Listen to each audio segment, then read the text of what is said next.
On July 2, 1943, at the Castel Vetrono airfield in Sicily, a pilot of a FW-190 never perceived the P-40 Warhawk descending from above until machine gun rounds shredded his aircraft structure, sending it into an uncontrolled spiral towards the Sicilian terrain. First Lieutenant Charles B. Hall, a 22-year-old hailing from Brazil, Indiana, had just accomplished something German Luftwaffe commanders deemed impossible. A black pilot had successfully downed one of their premier fighter aircraft. The swastika emblazoned on Hall's P-40L Warhawk that afternoon would become the inaugural mark of 112 enemy aircraft destroyed by the men the Germans reportedly came to dub Schwartze Vogelmenschen, the Black Birdmen. Within Nazi Germany, their racial doctrines categorized black people as Untermensch, subhuman beings, incapable of operating complex machinery or exhibiting bravery in conflict. The Nuremberg laws strictly prohibited unions between Germans and individuals of African heritage. Yet in the skies above the Mediterranean, this ideology was poised for a catastrophic confrontation with reality, as 992 meticulously trained aviators from Tuskegee, Alabama, would systematically dismantle both German aircraft and the German assumptions of racial superiority. What the Luftwaffe pilots were unaware of, as they ascended to intercept American bombers in 1943, was that they were about to encounter some of the most rigorously trained and exceptionally motivated fighter pilots in the entire United States Army Air Forces. These were men who had overcome hurdles their white counterparts never faced, who had trained with greater intensity and for extended durations than standard aviators, and who carried into battle not only the obligation of national service, but the formidable burden of demonstrating the capabilities of an entire race. The arithmetic of aerial warfare would soon be etched across the European skies. 15,000 combat sorties, 1,578 missions, 112 aerial triumphs, and a bomber escort loss rate substantially lower than that of white fighter squadrons. These were statistics that would compel even the most fervent Nazi ideologues to confront the utter failure of their racial theories. The path to that inaugural aerial victory commenced not amidst combat, but within the prejudiced environment of American segregation. In 1925, the U.S. Army War College published a report titled Employment of Negro Manpower in War, which concluded that, compared to the white man, he is admittedly of inferior mentality. He is inherently weak in character. This official military assessment asserted that black soldiers lack the intellectual capacity for technical assignments and the fortitude for combat leadership. However, even as military leaders adhered to these biases, a small contingent of black Americans was already disproving them. Eugene Bullard had flown for France during World War I because America had denied him the opportunity to serve. Bessie Coleman had earned her pilot's license in France in 1921, as no American flight school would accept her application. By the 1930s, the Coffey School of Aeronautics in Chicago had trained scores of black civilian pilots, conclusively demonstrating that aerial proficiency transcended racial boundaries. The impetus for change grew more pronounced as war loomed over Europe. Civil rights leaders such as Walter White of the NAACP, labor leader A. Philip Randolph, and Judge William H. Hastie persistently advocated for the inclusion of black individuals in military aviation. Black newspapers, including the Chicago Defender, the Pittsburgh Courier, and the Baltimore Afro-American, relentlessly challenged the Roosevelt administration with a singular question: how could America champion democracy abroad while withholding it at home?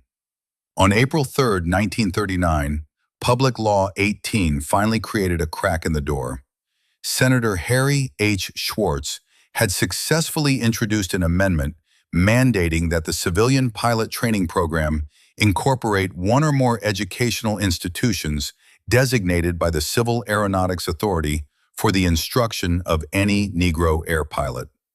This was a reluctant concession embedded within the framework of segregation, yet it represented a crucial commencement. As Franklin Roosevelt sought an unprecedented third term in 1940, he required the support of black voters in key northern urban centers. On January 16, 1941, Secretary of War Henry L. Stimson announced the formation of the 99th Pursuit Squadron, an exclusively black flying unit. Accompanying this announcement was a stipulation that underscored the military's prevailing expectations.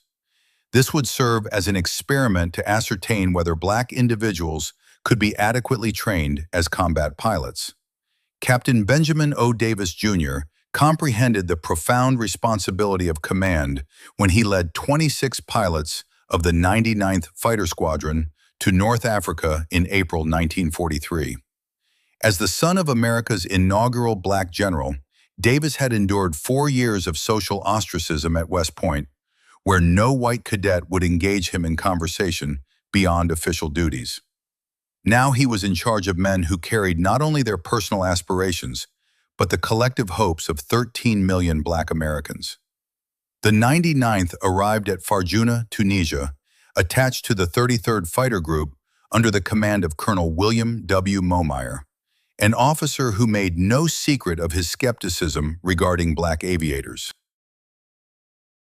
Momeyer assigned them patrol duties over the Mediterranean, deliberately keeping them distant from genuine combat engagement.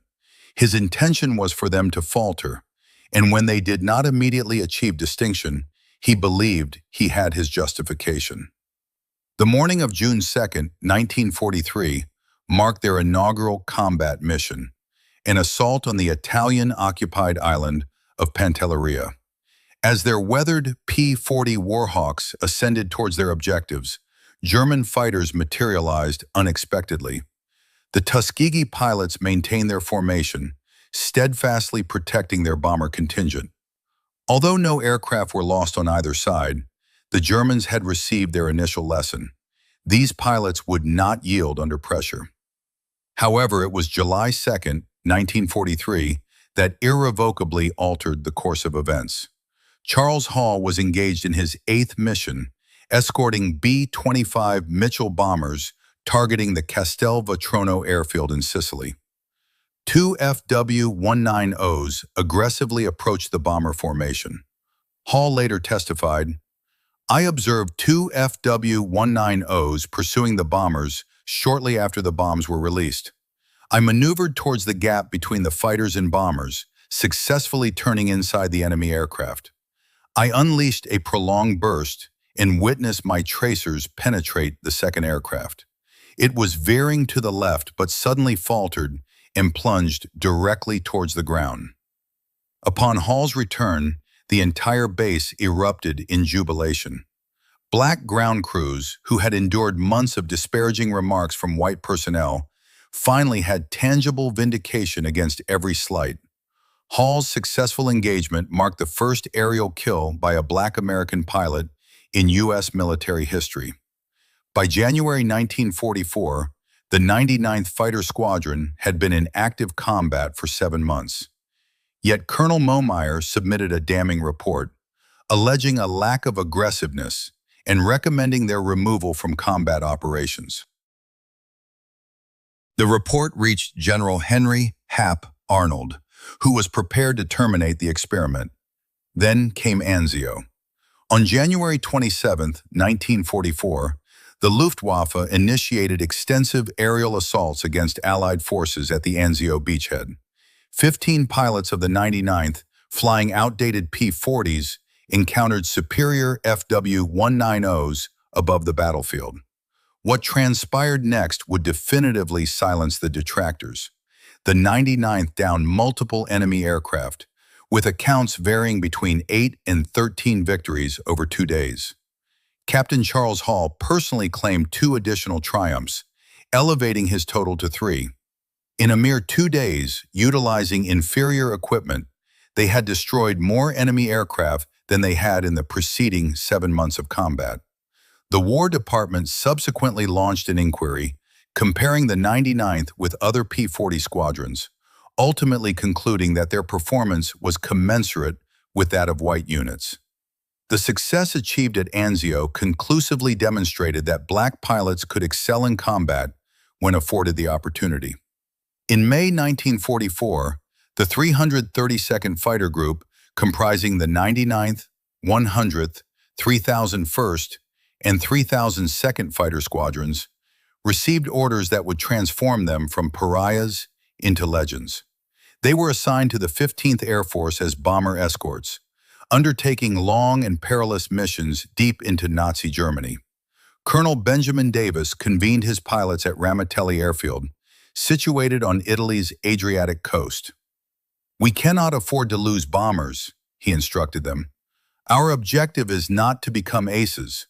Our duty is to ensure those bombers return safely." This directive would fundamentally define their combat ethos: remain with the bombers, irrespective of the circumstances. In June 1944, General Nathan Twining instituted a systematic identification system for fighter groups, requiring each to be adorned with distinctive colors for immediate recognition. The 332nd was designated with the color red. This meant not merely red noses or red bands, but entire tail sections painted a vibrant crimson. The P-51 Mustangs, now adorned with their red tails, red propeller spinners, and red nosebands, became instantly identifiable. The initial bomber crews who benefited from the red-tailed escorts were unaware that their protectors were black. They only knew that these fighters remained steadfastly close, never abandoning them in pursuit of easier targets.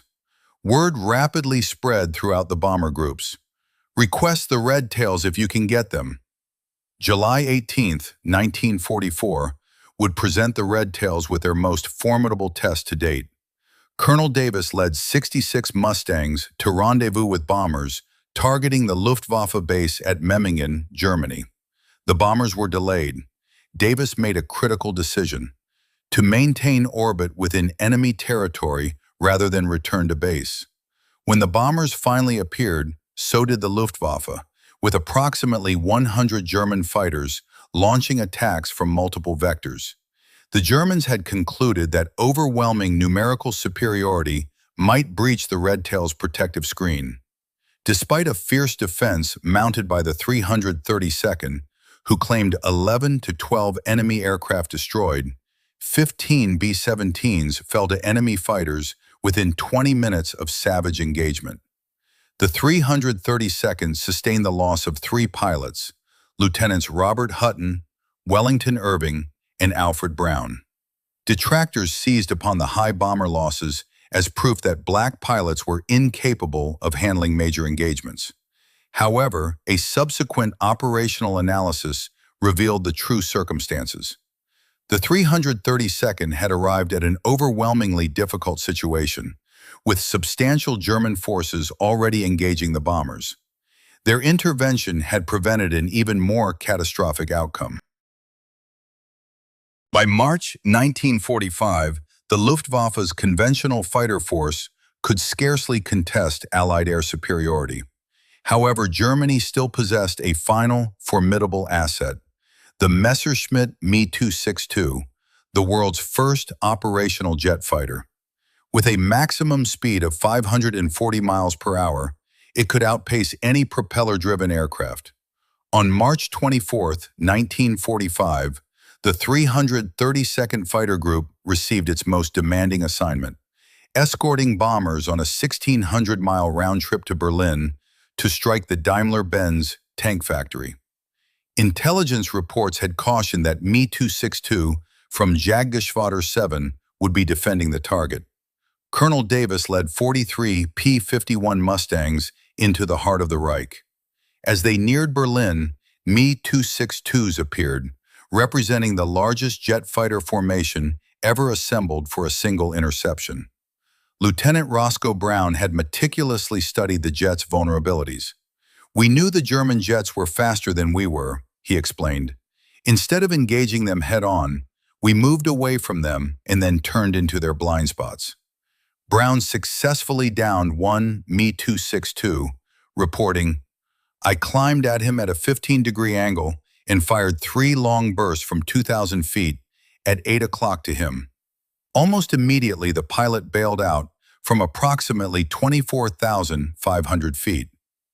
Lieutenant Earl Lane accomplished what many considered an impossible featuring, downing an Me-262 with a 2,000-yard deflection shot, utilizing the newly developed K-14 computing gun sight. Lieutenant Charles Brantley claimed the third jet victory of the day. The destruction of 3 Me-262s in a single engagement surpassed the total number of jets destroyed by most fighter groups throughout the entire war. The Red Tails had collectively surpassed the aggregate of all prior American Me-262 kills in a single afternoon. The 332nd Fighter Group earned a Distinguished Unit Citation for this exceptional mission. Not all confrontations between Tuskegee Airmen and German forces concluded in victory. 32 pilots became prisoners of war, and their experiences illuminated the complex interplay between Nazi ideology and military reality. Lieutenant Alexander Jefferson was shot down on August 12, 1944, during his 19th mission. His P-51 sustained flak damage over southern France while strafing radar installations. During his interrogation, the German officer possessed extensive intelligence regarding the 332nd Fighter Group. The interrogator had information about Ramitelli Airfield, about our squadron commanders, even details about my parents' home in Detroit, Jefferson recalled. He knew my father was a teacher and my mother's maiden name. Their intelligence was frighteningly thorough. Within Stalag Luft III, Jefferson found himself treated as any other American officer. White prisoners of war from bomber crews frequently approached him with expressions of gratitude for the Red Tails' protective escort. These interactions, inconceivable in segregated America, unfolded naturally within German prison camps.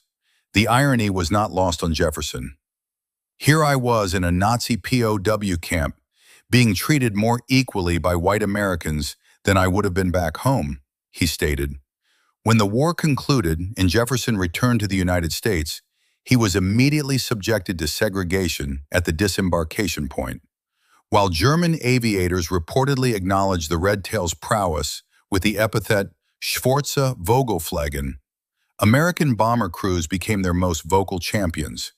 These men, who faced imminent death on every mission, cared nothing for race, only for their survival. Bomber crews developed their own mythology surrounding the Red Tails.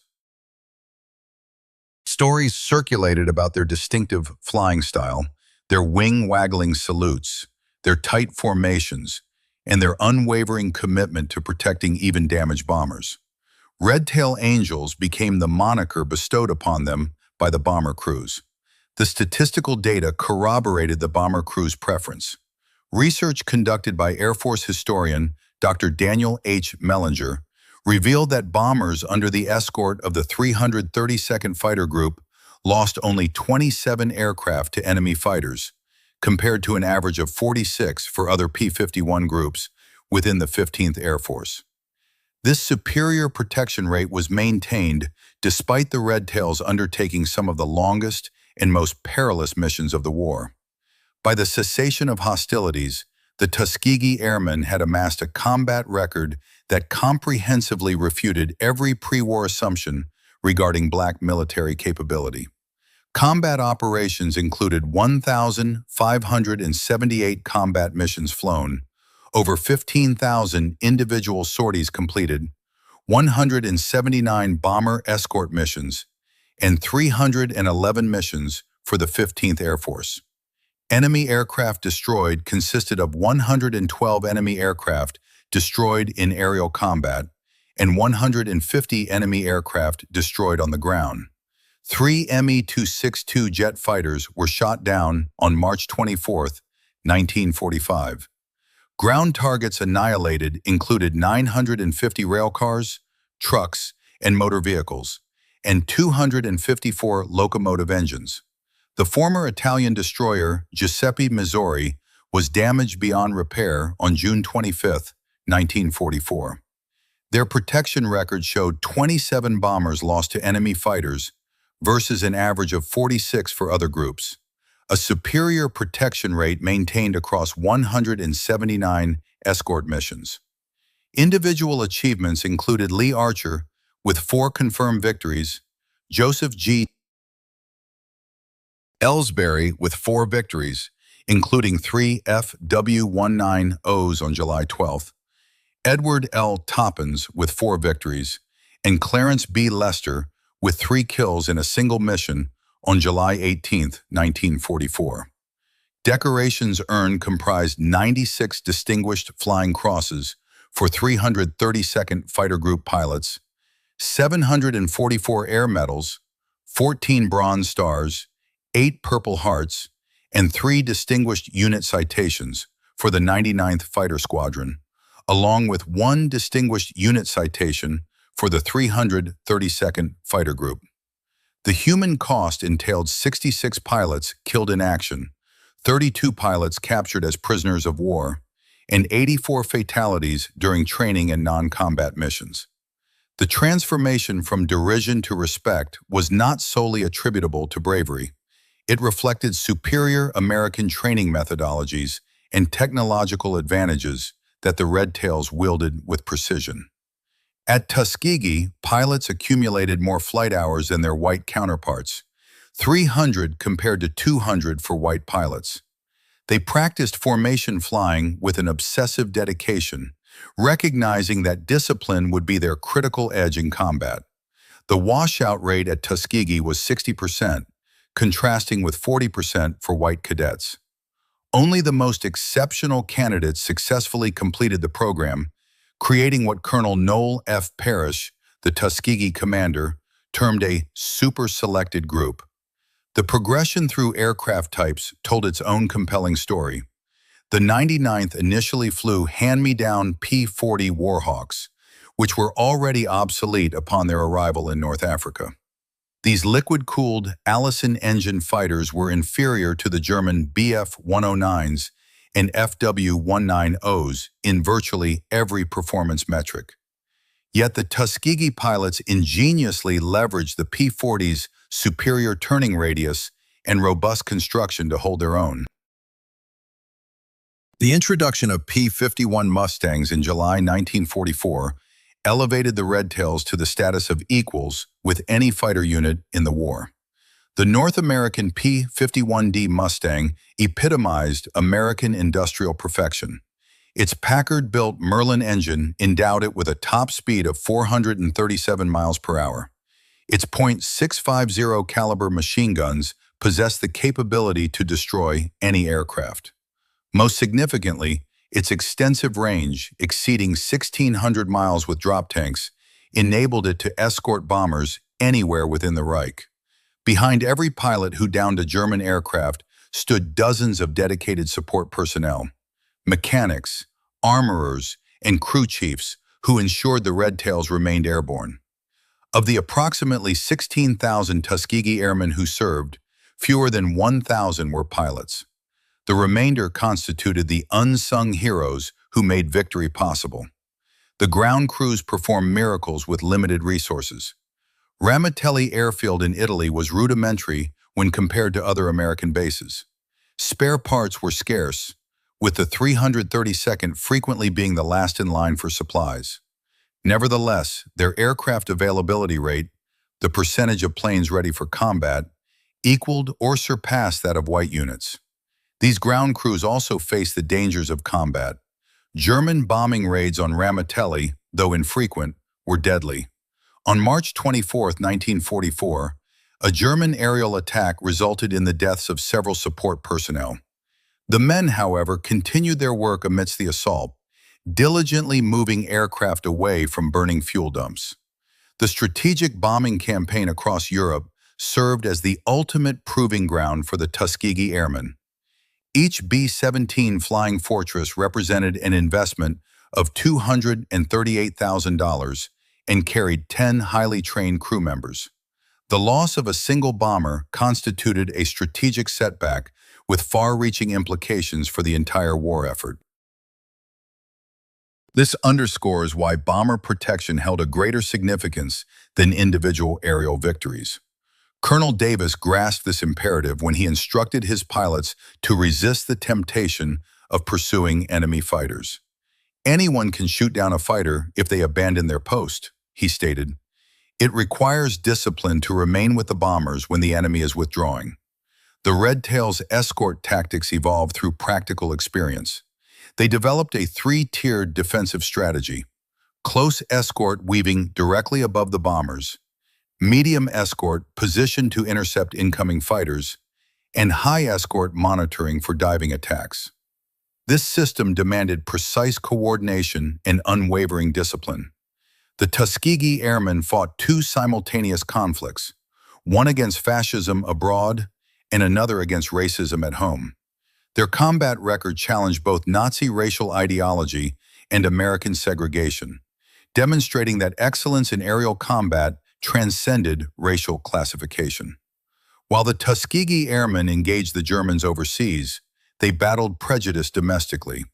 Their victories over the Luftwaffe garnered headlines in black newspapers, but were frequently minimized or disregarded by the mainstream press. The Pittsburgh Courier's Double V campaign, Victory Against Fascism Abroad and Victory Against Racism at Home, featured the Tuskegee Airmen as prominent exemplars. The contrast with German awareness was striking. By 1945, the Luftwaffe reportedly recognized precisely who piloted the red-tailed Mustangs, referring to them as Schwartze Vogelmenschen. Meanwhile, many white Americans remained unaware of the existence of black pilots. This ignorance was perpetuated intentionally. The War Department seldom publicized the Tuskegee Airmen's successes. Victory in Europe did not usher in widespread celebration, but rather uncertainty for the Tuskegee Airmen. While white units prepared for victory parades, the 332nd confronted questions regarding their future. The Army Air Forces intended to maintain segregation, despite compelling combat evidence of its inherent absurdity. For decades following World War II, the achievements of the Tuskegee Airmen remained largely unrecognized by mainstream American society. Individual pilots grappled with this erasure. Lee Archer, with his 4 confirmed victories, worked in an executive capacity but rarely spoke of his wartime record. "Nobody believed me anyway," he remarked. "A black fighter pilot must be lying."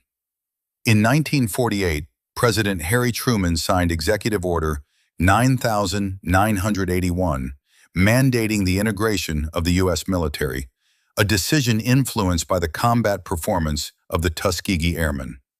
Benjamin O. Davis, Jr., who had led the Red Tails over Berlin, became the Air Force's first black general in 1954.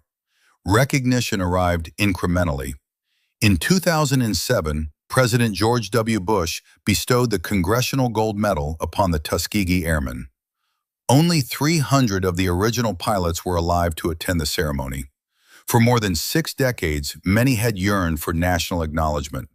The shift from derision to esteem was not a myth, but a tangible, recorded reality. The statistics stand as undeniable proof: 112 aerial triumphs against the Luftwaffe, 3 Me-262 jet fighters eliminated during a single sortie, 27 bombers lost, compared to an average of 46 for other squadrons, 960 Distinguished Flying Crosses awarded to aviators of the 332nd Fighter Group. The aircraft, reportedly christened the Schwartze Vogel, served as a testament that bias disintegrates when faced with conclusive evidence. Each enemy aircraft downed, every bomber safeguarded, and every assignment successfully executed contributed to an irrefutable argument.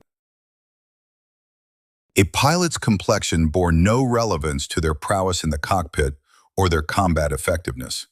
Roscoe Brown, who successfully downed a German jet over Berlin, encapsulated their triumph. "We contended not only with the enemy," he stated, "but also with ignorance, bias, and animosity, and we emerged victorious in all three confrontations. The Tuskegee Airmen had not merely triumphed in combat, they had irrevocably altered the course of history. They engaged in three simultaneous conflicts and prevailed in each, vanquishing the Luftwaffe in the skies, confronting Nazi racial doctrine through their exceptional performance, and ultimately contributing to the dismantling of American segregation by demonstrating unparalleled excellence. Provided with a chance to prove themselves, the Tuskegee Airmen reached unprecedented heights, transforming scorn into admiration, prejudice into recognition, and adversaries into observers of their remarkable accomplishments.